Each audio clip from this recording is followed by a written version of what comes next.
Hi, my name is Cassidy Kaysen, and I will be applying for the varsity volleyball head coaching position at Oak Mountain Academy. To begin my presentation, I wanted to share with you all some of my background in both playing volleyball and in coaching volleyball. My volleyball career actually began here at Oak Mountain Academy when I was 12 years old, and I participated in the first middle school volleyball team. From there, a referee at one of our games actually advised me to start playing club volleyball, so I switched over to club volleyball with A5, who are currently ranked second in the nation, to develop my career more. And they aided me in earning a scholarship to play collegiate volleyball at Rollins College, where I played for 2 years, realized that I really missed the sport and what it brought to my life. So I decided to take up my passion in coaching volleyball instead. Through A5, I've had several coaching opportunities. I've gone in for clinics and I aided in some of the camps that they've done. And they also allowed me to travel with them internationally to coach some of their volleyball teams abroad, where I coached this past Thanksgiving in Africa and the previous Thanksgiving in Japan. I've also played internationally. I played in Austria, Slovenia, Italy, and Brazil twice. And Rollins College has given me a lot of opportunities. I will be completing my communication degree with a concentration in public relations this May. Along with my degree, I also have a certificate to coach high school sports in Florida, where I took 3 core classes that enabled me to discover my own coaching style, as well as learn more about preventing athletic injuries. So my expectations for coaching at Oak Mountain, I believe that in the fall, my sport should be a priority. Volleyball should be. It's the only indoor sport in the fall. So I expect to be allotted 2 hours worth of gym time for practices, which I think is very reasonable. If you want a successful team, then this is definitely something that you should allow me to have. I expect open and effective communication between me and the administration, me and the athletic director, and all of other departments on campus. And then I also expect the support from the athletic director and the head of school. I think this is important. If you're hiring me, it's obviously for a reason, and I like to know that I am backed by the people that have hired me and that you'll stand by my decisions, because I have played volleyball for all my life. My philosophy as a coach is that I want my players to develop physically, psychologically, and socially. It's very important to me for me to know all my players individually and to be able to address their needs one by one, because I truly believe that each player and every student is very different. So it's important that I learn the proper ways to coach them and help them develop in more ways than just athletically. Some of my values include loyalty and accountability, being my 2 highest values that I have, especially for a team. I expect my players to be honest and open with me, as I will give them the same kind of respect and loyalty. Accountability is also huge. It's played a very important role in my life, and I want my players to understand what it means to hold yourself and others accountable. At the beginning of my season, I will have a meeting with my team to where we can determine our own team values. I've been on teams in the past where the values were given to me, and I felt like I didn't respond or relate to those values as well as if I could have come up with them myself. So I really like the team to be able to determine what values fit their needs and what values do they feel like they can live up to, and how those values reflect not only themselves, our program, and the school as well. So how I coach. My coaching style is cooperative, which means that I listen and respond to my players in an empathetic manner. I'm not submissive. I don't want my players to run all over me. Obviously, that's not the point of coaching. And I'm not competitive or dominant as a coach. I don't think that screaming is a very effective technique, because you have to actually listen and understand what your coach is trying to tell you.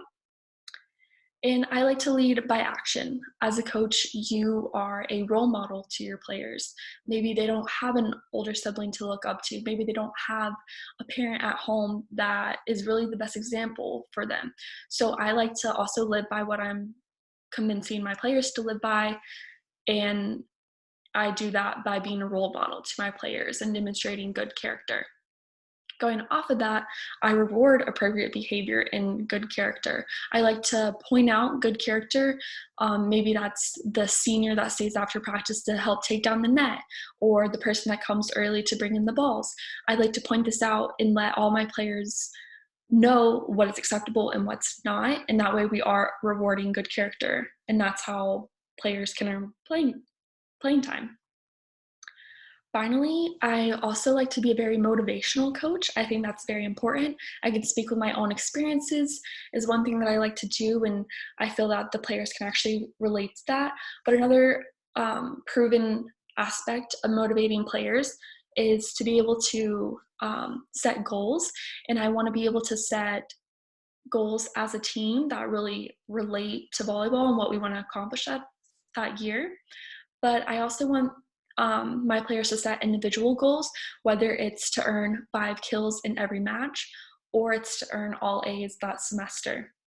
I want this to be a conversation between us so I can find out more of their interests and what does motivate them, and try to create that bond based on their goals. Formulating practices plays a very important role into all of this. It definitely develops team chemistry through my practices, so I wanted to explain to you all what I intend to do with my allotted practice time. So we would warm up, which is proven to prevent injuries just because my players would be practicing a dynamic warm up, which would include anything from short running, high knees, jumping jacks, just to get the body going before we start our long practice. And then my practice will have at least 3 activities. I found that serving and receiving are the 2 most important aspects of volleyball. So 1 activity a day will definitely revolve around serving and receiving. This might be the butterfly drill, where you have a server serve to a passer, the passer passes the target, and the target catches the ball and serves. So it's utilizing the full court and going in the shape of a butterfly. That's why it's called that. And I also progress my practices from more slow to fast. So we begin by working on individual skills, and this could be working on specifically serving or passing or blocking and really breaking down these technical skills, and then ending the practice with a game-like situation. This could be 6-on-6, or one team can have 20 points and the other team can have 15 points. And then the goal is to motivate the team with 15 points to be able to come back to beat the team with 20 points and win at 25 points. And finally, after the game-like situation, there will be a cool down. A cool down is just stretching, another form of preventing injury. And also, this is a great time to reflect. So I use this time to ask my players, what are things that they thought they individually did well that day and improved on? What are things that they thought the team did well? And how can we improve next practice? What can we do to get better as a team and as individuals to meet our goals? Moving on from there, we have technology. A technological application that I have really enjoyed using over the past is called Huddle, and it allows me to provide my players with feedback to where we're not using that time during practice. We're able to use that time off the court to keep my players engaged and to keep them learning off the court as much as possible.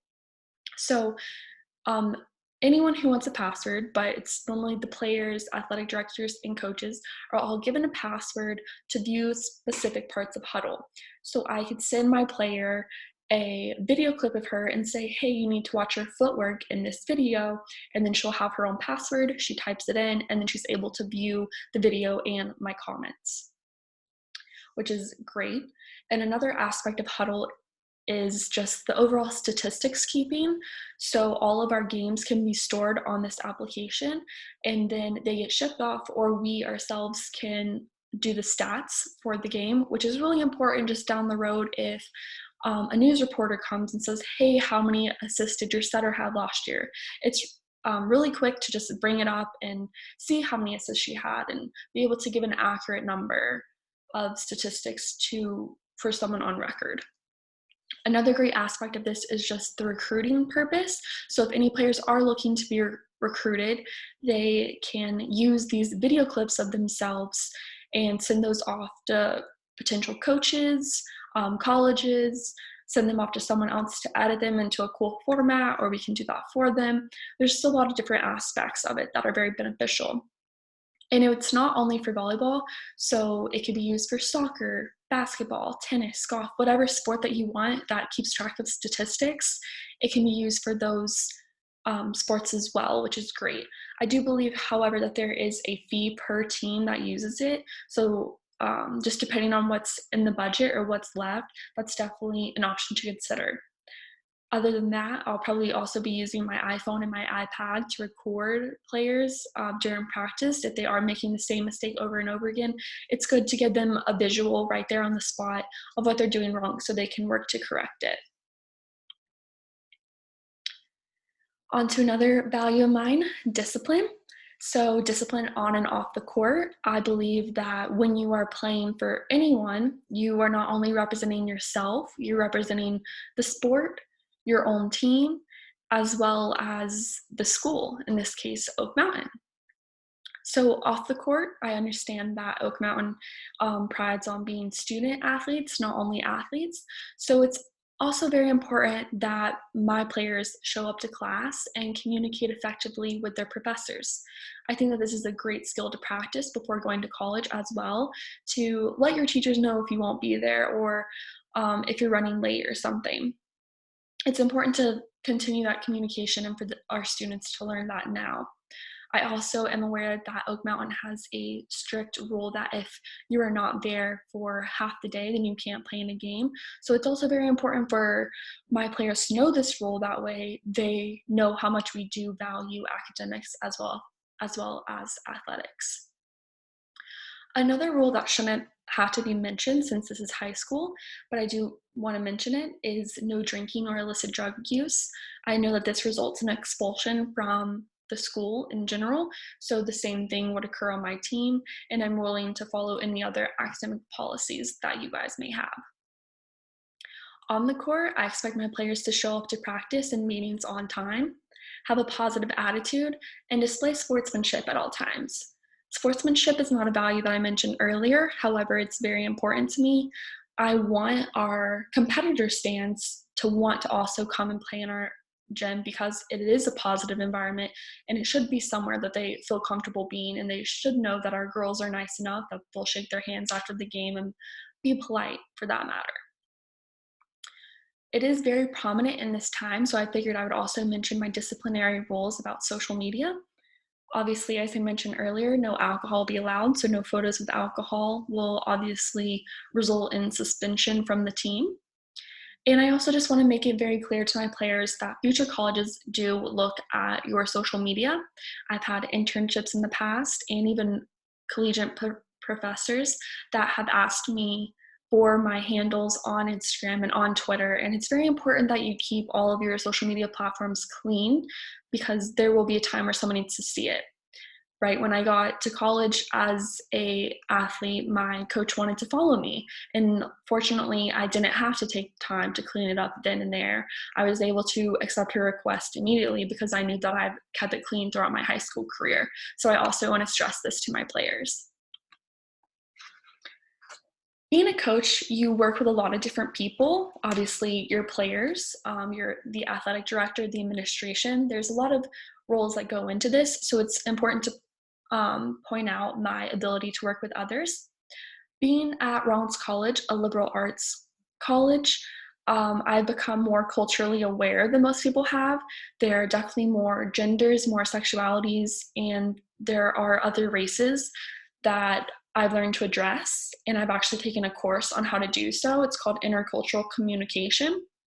This really helped me just learn how to navigate going more better into the 21st century and making sure that I am treating those around me fairly and equally, which is something I practice as a coach as well.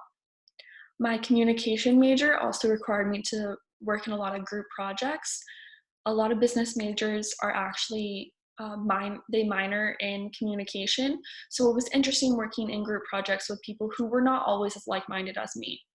Another instance of that is in one of my courses where we had to do podcasts together. And I always had to remember when I was doing these podcasts to keep an open mind that people do have different perspectives than I do.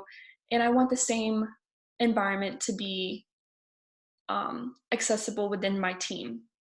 They should feel like it is an open environment where they can stand up against me if they have something that they want to say or share with the group. Teamwork overall, I can definitely relate to these high school women. Being a collegiate volleyball player at Rollins College, I learned how difficult it is to balance both academics and athletics. But it was great being surrounded by people who not only wanted to see you successful on the court, but who also wanted to see you graduate and be successful academically, which is an environment that I would also like to build here at Oak Mountain. And finally, my internship this past semester has definitely taught me a lot about working with others. I had to work with other interns from public universities such as UCF, so that was definitely interesting getting to hear their perspectives. But I also had to report to a supervisor, which would just be like in this position reporting to an athletic director. And at the same time, I was receiving course credit for my internship, so I had to report to my academic advisor. So that would resemble reporting to a person in administration as a coach. Moving on to communication. So I like to be very consistent in my communication so that way my players know what to expect. I also think that consistency plays a huge role in accountability and developing that within a team, because if I tell a player that she's doing the footwork wrong and then she sees someone else doing it incorrectly, she's more likely to correct them. And realistically, I'd want a team of 12 players. Obviously, one of me, 12 players, maybe with an assistant coach. It's still hard to see everyone play at once. So with this chain of accountability, it keeps everyone on track and on the same page as a team. For communicating with my players, I understand that they're all high school women, and it's very important to have and provide positive feedback continuously and all the time, especially for their mental health and building their confidence as young women. Another part of this is I like to give compliment sandwiches where you give a positive comment, something to improve on, and then finish on a positive comment. So I could say, hey, Sally, you need to, and you're doing a great job hitting. Make sure that you're transitioning faster, but keep up the good work. That way I'm still providing for their mental health and thinking about their confidence as a player, not just beating them down all the time. As for parents, I really do not like communicating with parents. I think that high school women are getting to the age to where they will have to communicate better with authority once they get to college. So if their parents have a problem with their playing time, I would rather them tell their daughters to come talk to me instead of having to communicate with parents all the time. However, that isn't the case when parents complain to administration. If that's the problem, then I would also like to have a conversation with administration to talk more about what's going on and if I'm doing anything wrong or if there can be a solution. The same way I want administration to come talk to me about my players' grades, if they're falling behind in the classroom or if something's going wrong, I expect that communication as well, and I will relay to administration if I know anything is going on with the player. I'll also provide my phone number with both players and parents, and I'll also have a group meet with the players. That way we can be in constant communication just in case anything happens. Winning and development. As you can probably tell, I'm not like most coaches in that winning is my number one priority. Development is definitely my number one priority, and I believe that winning is a result and it's the outcome of development. I believe that if our team develops the way that we want to, and if we are meeting our goals, and if my players are meeting their individual needs, that winning will come secondly. If the administration has a rule on how many games they need to win, then they can come and talk to me directly. I don't want to put that type of pressure on my players to know that they should be winning X amount of games. I think pressure can definitely hinder a player from performing at her best. And finally, why should you hire me? Obviously, I've given you a lot of information and a lot of reasons that separate me from other candidates, but I wanted to give you more insight on who I am as a person. So my freshman year at Rollins, when I was also on the volleyball team, I decided to join a sorority. and my junior year, I was elected president of my sorority. And I think that this relates almost perfectly to being a volleyball coach, just because in my sorority, I was able to create empathetic relationships with women younger than me, older than me, and around my same age that had body issues, that had mental disorders and eating disorders, and were really lacking confidence. And that was one of the main values in my sorority. And I feel like I can bring that to a group of high school women, and we can practice some of the same confidence building techniques and the same games that I did within my sorority, because I understand that that's such a huge part of being a young woman. Similar, um, Similarly is my coaching experience. So A5 has allowed me to travel abroad with these young high school women, as I mentioned earlier. And some of them, it was their first time on a plane. Some of them, it was their first time away from their parents.